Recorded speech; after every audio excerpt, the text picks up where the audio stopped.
Hello everyone, let's start the video. Hathidhar किन जिलों की सीमा बनाती है? तो चंबा और कांगड़ा की सीमा बनाती है हाथीधार। हिमाचल प्रदेश का कौन सा दर्रा सर्वाधिक ऊंचाई पर है? तो परांगला दर्रा जो है ये सबसे ज़्यादा ऊंचाई पे है। रोहतांग के अलावा अन्य दर्रा जो लाहौल से कुल्लू को जोड़ता है, तो हामटा लाहौल से जोड़ रहा है कुल्लू को। शिपकी दर्रा किन्नौर में है। चंद्रभागा का स्रोत बारालाचा है। शिपकी दर्रा किन्नौर से तिब्बत तक जाता है। कुंजुम दर्रे की ऊंचाई 4950 है। हाथीधार चंबा में है। रोहतांग पास की ऊंचाई 3980 मीटर है। साच पास चंबा में है, जो चंबा। छोबिया दर्रा चंबा में है।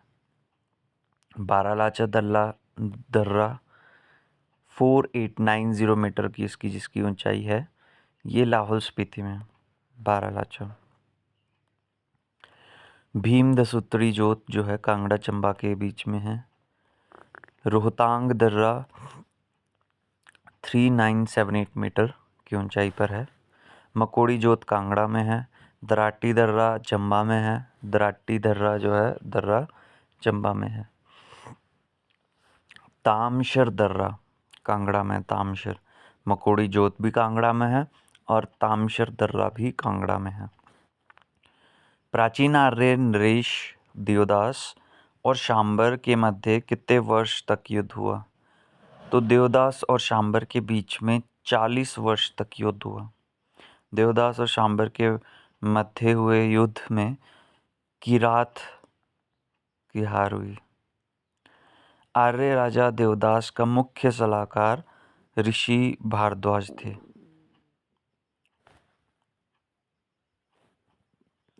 हिमाचल प्रदेश की दूसरी सबसे पुरानी पहाड़ी रियासत कुलूट थी। कुलूट। सोहन घाटी पाकिस्तान में स्थित है। औडंबर शासक के सिक्कों पर त्रिशूल की आकृति पाई गई औडंबरा में। ऋग्वेद में वर्णित दशराग का अर्थ है 10 आर्य राजाओं में भीषण युद्ध। महाभारत के युद्ध में कांगड़ा के किस कटोच वंशीय राजा ने कौरवों की ओर से युद्ध में भाग लिया? तो सुशर्म चंद्र थे वो। पूर्व वैदिक काल में शिवालिक घाटियों के निवासी थे दस्यु। दस्यु थे शिवालिक घाटियों के निवासी। पांडवों ने 12 वर्ष का वनवास महासु क्षेत्र में बिताया था। अपने प्राचीनतम ढांचे के लिए प्रसिद्ध गांव जिसका नाम सिकंदर महान ने से जोड़ा जाता है, वो है मलाना। प्राचीनतम ढांचे के लिए मलाना कहाँ है? कुल्लू में। समुद्रगुप्त ने किस शताब्दी में हिमाचल प्रदेश में नवगठित राज्यों को अपने अधीन किया? तो चौथी शताब्दी की बात है। चौथी शताब्दी में समुद्रगुप्त ने हिमाचल प्रदेश में नवगठित राज्यों को अपने अधीन किया था। सिकंदर ने किस वर्ष ब्यास नदी के तट पर कदम रखा? 326 BC। किस प्रसिद्ध लेखक ने पर्वतीय क्षेत्रों में खस गणराज्यों और मैदानी क्षेत्र में आर्य राजतंत्रों के बीच संपर्क का अपनी पुस्तक में वर्णन किया है? तो पाणिनि ने लिखा है। पाणिनि जी जो लेखक हैं, इन्होंने पर्वतीय क्षेत्र में खस गणराज्य और मैदानी क्षेत्र में आर्य राजतंत्रों के बीच संपर्क का जो है अपनी पुस्तक में वर्णन किया है। किस भारतीय सम्राट ने कुलिंदों, योद्धाओं और अर्जुनियों को अपनी संप्रभुता स्वीकार करने के लिए बाध्य किया था? समुद्रगुप्त। सन 480-490 में गुप्त साम्राज्य के विघटन के पश्चात किसने अपने को एक शक्तिशाली शासक के रूप में स्थापित किया? तो तोरमान करके है ये, इन्होंने किया था। तोरमान गुप्त साम्राज्य के बाद। अशोक द्वारा हिमाचल प्रदेश की पोंटा घाटी में निर्मित एक स्तूप को एक मुसलमान शासक ने दिल्ली में कहाँ स्थानांतरित किया? तो ये पोंटा घाटी की बात हो रही है। यहाँ पे एक स्तूप था। यहाँ एक मुसलमान शासक ने दिल्ली में जो है इस स्तूप को स्थापित किया, स्थानांतरित किया फिरोज शाह कोटला अशोक द्वारा, सॉरी, ठीक है, फिरोज शाह कोटला अशोक द्वारा जो स्तूप बनाया गया था, इसको वहाँ पे स्थानांतरित किया फिरोज शाह कोटला ने। तोरमान कौन थे? तो 5वीं शताब्दी, अभी हमने पढ़ा भी, का एक हूण आक्रमणकारी व शासक जो कि गुप्ता उसके बाद आया था, साम्राज्य के बाद। टॉन्स और यमुना नदी के समीप स्थित कालसी में किसने पत्थर पर लिखित राजघोषणा का निर्माण करवाया था? अशोक ने करवाया था ये। महमूद गजनबी ने के द्वारा कांगड़ा का किला सन 1009 हथियाया गया और लूटा गया। 1009 ईस्वी में नगरोटा को लूटा मोहम्मद गजनबी ने। कांगड़ा को मतलब नगरोटा प्राचीन नाम था उसका। नूरपुर का कौन सा शासक सिकंदर लोदी का समकालीन था? तो वो भीमलाल था। नूरपुर का था ये और सिकंदर लोदी का समकालीन था। भीलमाल भीलमाल भीलमाल इसका नाम। मोहम्मद बिन तुगलक ने कांगड़ा दुर्ग को कब जीता? तो मोहम्मद बिन तुगलक ने कांगड़ा दुर्ग को 1337 में जीता, जबकि एक बार पहले 1009 में मोहम्मद गजनबी आया था। अब मोहम्मद बिन तुगलक जो आया है कांगड़ा दुर्ग को 1337 में जीता है उन्होंने, 1337। नेक्स्ट इज मोहम्मद गजनबी की सेना ने कांगड़ा के कौन से मंदिर को नष्ट किया था? कांगड़ा के ब्रजेश्वरी मंदिर को नष्ट किया मोहम्मद गजनबी की सेना ने। 1337 ईस्वी में मुस्लिम शासक ने कांगड़ा किले पर कब्जा किया था, मोहम्मद बिन तुगलक, अभी पढ़ा हमने। तैमूर लंग ने किस वर्ष कांगड़ा पर आक्रमण किया था? 1337 में मोहम्मद बिन तुगलक था, 1398 में तैमूर लंग था। मोहम्मद गौरी के आक्रमण के समय चंबा का शासक विजयवर्मन था, गौरी के टाइम में। 1009 में मोहम्मद गजनबी के आक्रमण के समय कांगड़ा का राजा जगदीश चंद था, जगदीश चंद। मोहम्मद बिन तुगलक 1337 ईस्वी आक्रमण के समय कांगड़ा का राजा पृथ्वी चंद था। फिरोज शाह तुगलक 1365 ईस्वी में आक्रमण के समय, देखिए मोहम्मद बिन तुगलक अलग है और फिर फिरोज शाह तुगलक जो है 1365 में, इसके समय कांगड़ा का राजा रूपचंद था। तैमूरलंग के आक्रमण के समय आलमचंद था।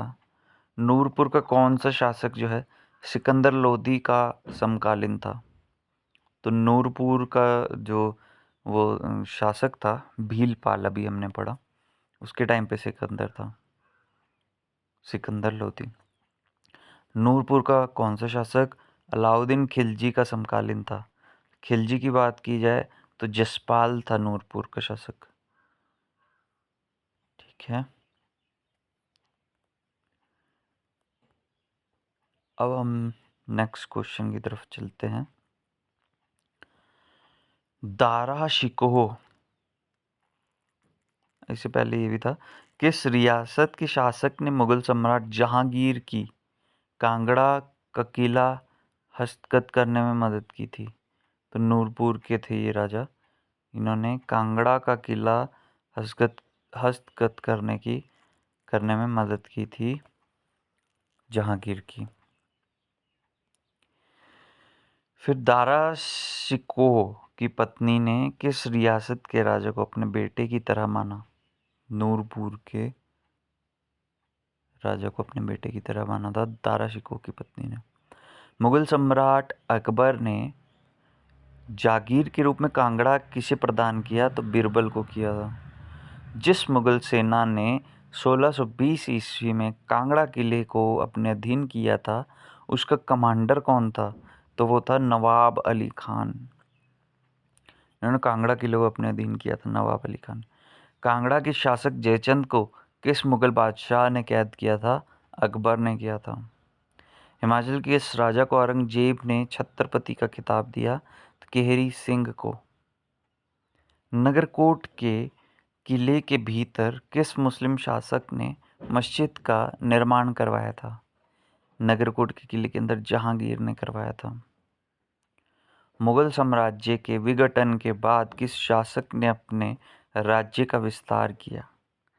तो मुगल साम्राज्य के विघटन के बाद महाराणा रणजीत सिंह ने किया था अपने राज्य का विस्तार।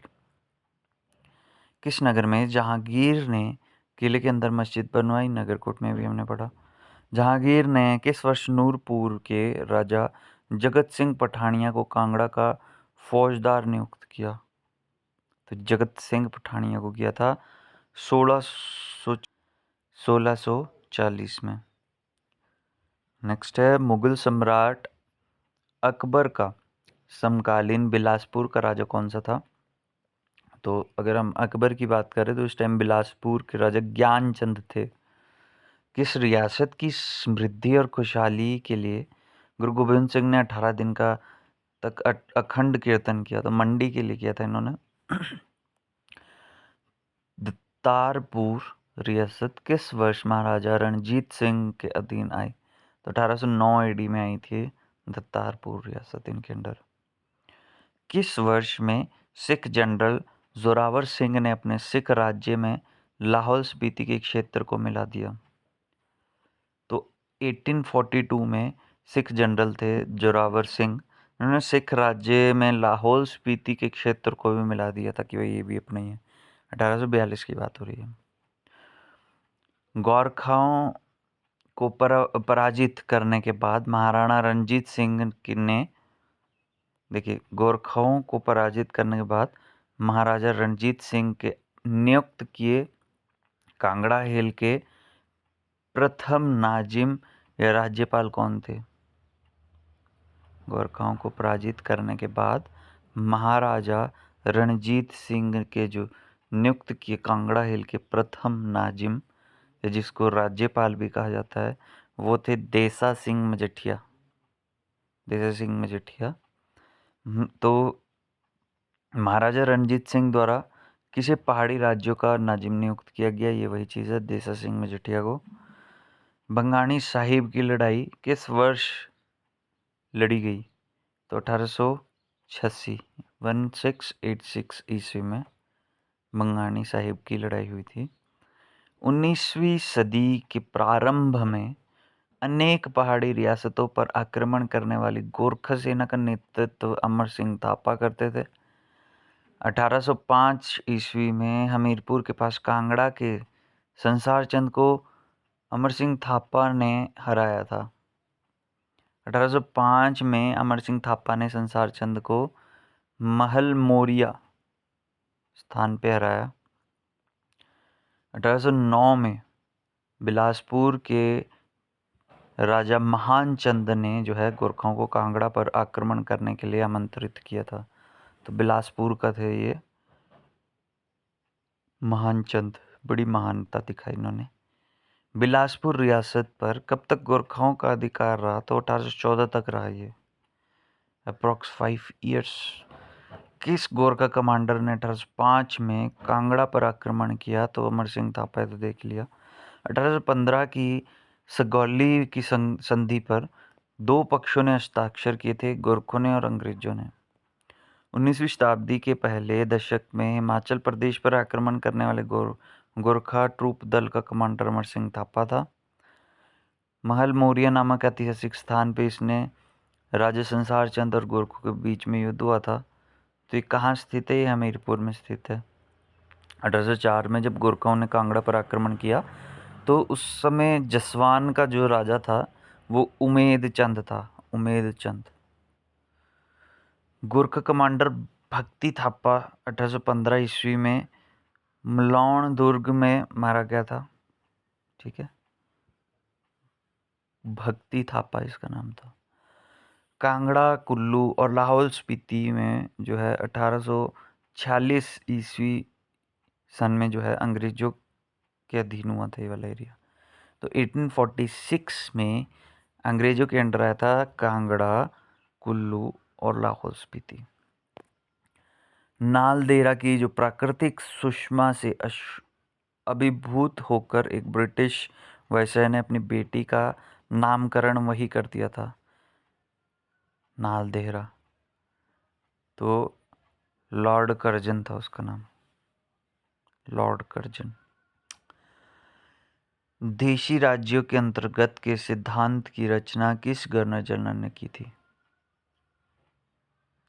लॉर्ड डलहौजी।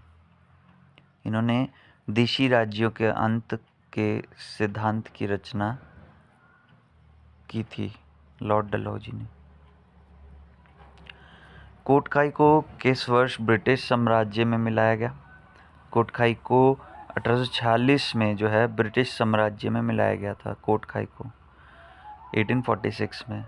सन 1815 की सगौली की संधि पे गोरखा और अंग्रेजों ने हस्ताक्षर किए थे। संगौली की संधि बोलते इसको, सगौली की संधि। यूरोपीय यात्री मूरक्राफ्ट ने हिमाचल प्रदेश का भ्रमण कब किया था? तो 1820 से 22 में किया था, मूरक्राफ्ट आए थे।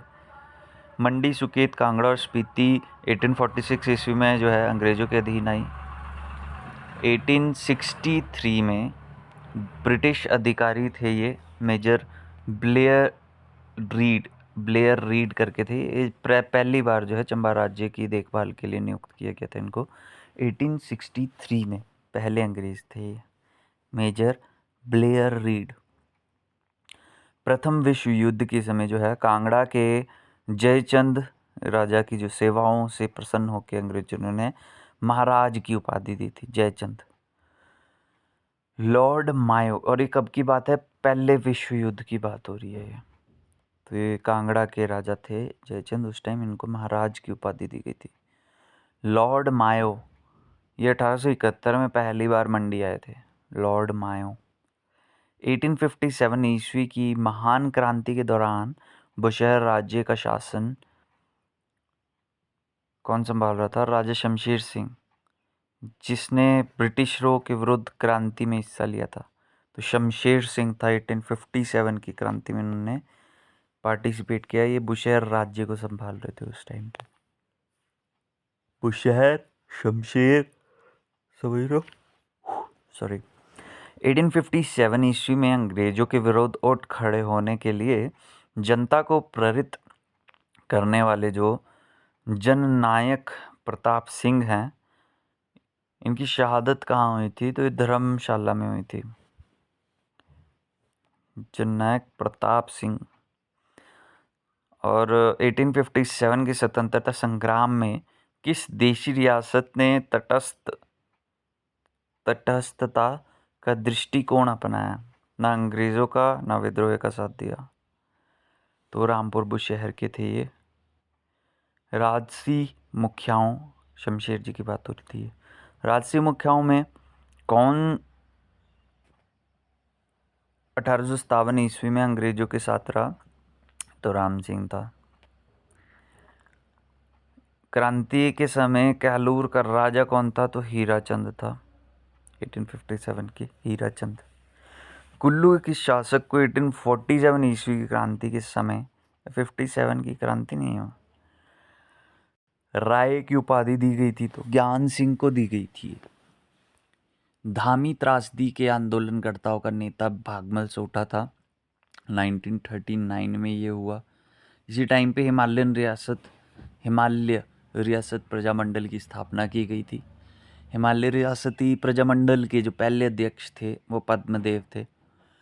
हिमाचल प्रदेश की पहाड़ी रियासत के प्रजामंडल के प्रतिनिधियों ने अपने क्षेत्र में प्रजामंडल सुचारू रूप से चलाने के लिए जनवरी 1946 में किस संस्थान की स्थापना की थी? तो Himalayan hill states regional council.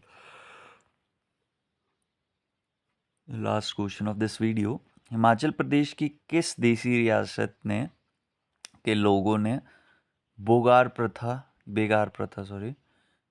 इसके उन्मूलन की मांग की थी, जिसके परिणाम स्वरूप प्रदर्शनकारियों पर पुलिस ने गोली चलाई थी? तो धामी कांड हुआ था ये, और ये बेगार प्रथा का उन्मूलन के लिए ही था। इसका जो नेतृत्व किया था वो भागमल सोठा ने किया था, और ये 1939 की बात है। That's all for this video, thanks and bye bye.